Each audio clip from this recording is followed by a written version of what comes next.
ठीक है, तो जो अगला डेरिवेशन होता है हमारा वो होता है torque due to a dipole in a uniform electric field. ठीक है, ये फील्ड कैसी है, यूनिफॉर्म, मतलब इस तरह से हम इस तरह से ड्रॉ करते हैं ना फील्ड को, ऐसे मैंने ड्रॉ करी हुई है, कांस्टेंट फील्ड है, हर जगह इसकी वैल्यू बराबर है।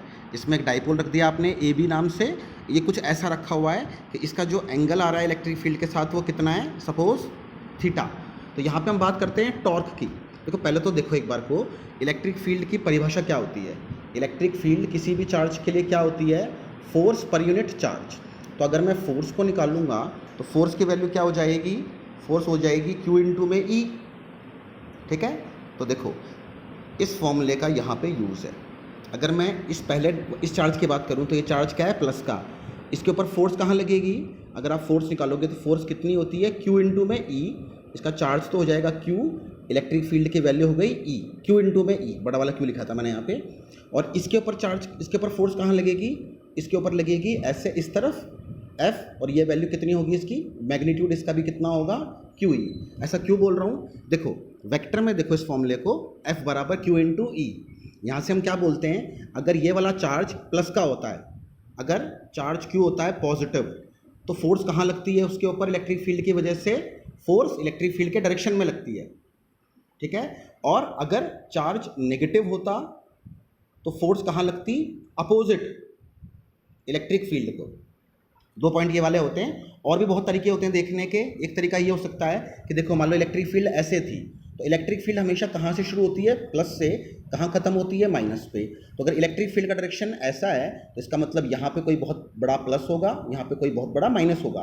अगर यहाँ पे आप एक प्लस चार्ज रख दोगे तो कहाँ जाएगा वो, प्लस प्लस के पास नहीं जाएगा ना, ये इसको धक्का मारेगा, ये इसको प्यार से बुलाएगा, तो प्लस वाला चार्ज कहाँ जाता है, यहाँ। तो फोर्स कहाँ लग रही है उसके ऊपर, फील्ड के डायरेक्शन में। ठीक है, फोर्स भी ऐसे और फील्ड भी ऐसे। अगर यहाँ पे कोई माइनस चार्ज होता तो क्या होता, वो जाता यहाँ पे प्लस की तरफ, ये प्लस उसको बुलाता और ये माइनस उसको लात मारता, तो यहाँ जाता। तो हम डायरेक्टली याद ये रखते हैं कि अगर चार्ज हो प्लस का तो ये कहाँ मूव करता है, प्लस का चार्ज मूव करता है in the direction of electric field, जो इलेक्ट्रिक फील्ड का डायरेक्शन होता है उसमें मूव करता है। और जो माइनस वाला चार्ज होता है वो मूव करता है इलेक्ट्रिक फील्ड के अपोजिट। ठीक है, माइनस वाला चार्ज मूव करता है अपोजिट टू इलेक्ट्रिक फील्ड।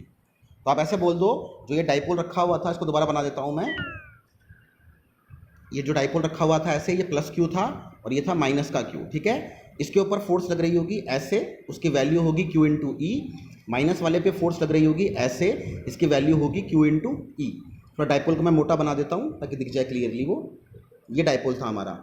अब डाइपोल को एक पेन की तरह समझो। अगर इस पेन के ऊपर, ये पेन ऐसे रख दिया मैंने, अगर एक तरफ से कोई इसको यूं खींच रहा हो, ठीक है, इस तरफ से खींच रहा हो और एक तरफ से इसको यूं खींच रहा हो, अगर एक इस तरफ खींचेगा और एक इस तरफ खींचेगा तो क्या होगा, ये पेन घूमेगा। ठीक है, नेट फोर्स तो जीरो है, देखो जितनी फोर्स इसके ऊपर इधर है उतनी इधर है, एक फोर्स इस डायरेक्शन में एक इसमें, तो इस डाइपोल के ऊपर नेट फोर्स तो होगी जीरो, लेकिन टॉर्क तो होगी। समझे बात को।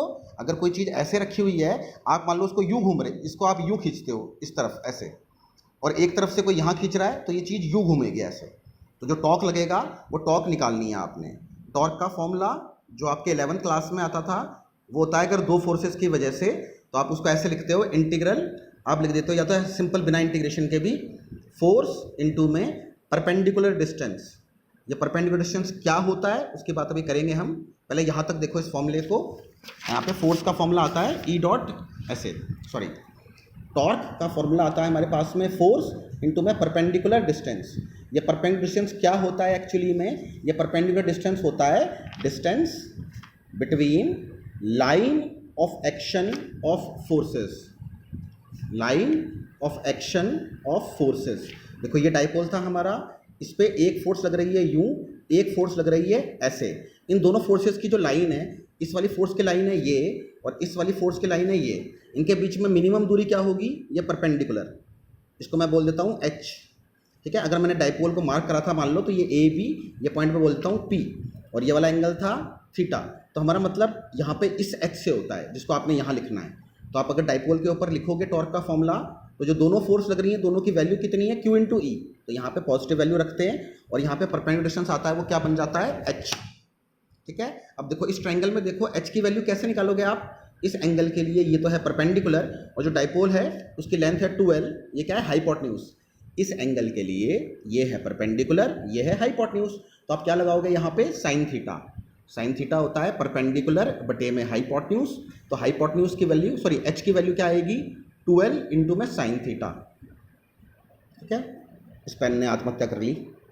चल जा मेरे भाई, तो बुरा मान गया, कोई ना, है ना, अंधेरा आया हमारे पास ब्लैक पेन। तो ये वैल्यू आई एच की। अब इसको मैं कहाँ रखूँगा, इस फॉर्मूले में। तो टॉर्क का फॉर्मूला बनेगा क्यू ई, और यहाँ पे क्या जाएगा एच की जगह 12 इंटू में साइन थीटा। और देखो फॉर्मूला देखो, क्यू इंटू में 12, चार्ज इंटू में लेंथ, ये क्या होता है डाइपोल मोमेंट का वेक्टर। तो पी ई यहाँ पे आ गया साइन थीटा। अब दोनों वेक्टर हैं, पी भी वेक्टर होता है और ई भी वेक्टर होता है। तो यहाँ पे फॉर्मूला या तो बन सकता है पी क्रॉस ई, या फिर बन सकता है ई क्रॉस पी। कौन सा बनेगा इसको थोड़ा आगे बताऊंगा मैं, खुद सोच के बताओ मुझे एक बार को, ठीक है। और बताओ जो पॉइंट नहीं पता लग रहे।